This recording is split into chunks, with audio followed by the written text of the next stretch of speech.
In 60 seconds, we're going to give you from soup to nuts why organizations in Michigan, big fleets, small fleets, are choosing autogas to fuel their vehicles. Infrastructure is a very important part of making the project successful. Anywhere from a 1,000-gallon tank to a 30,000-gallon tank can be put in. Either the propane marketer can provide the infrastructure for you, or they can work with you and getting you to purchase the infrastructure and then getting it fueled. We look forward to working with the school districts and making a successful project and making it as inexpensive as possible. All the way from integrating the cost of the infrastructure into the gallon of propane.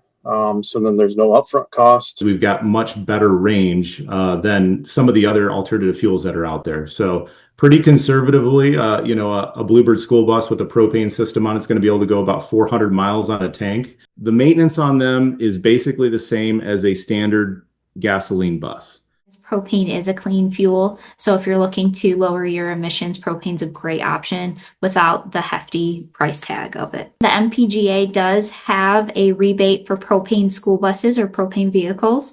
It's up to $6,000, $3,000 for bus. We prioritize the new fleets that are coming online. So if you've never had propane before, and you're looking to get 2 buses, 5 buses, anything like that, you can apply for those rebates, and they're on a first come, first serve.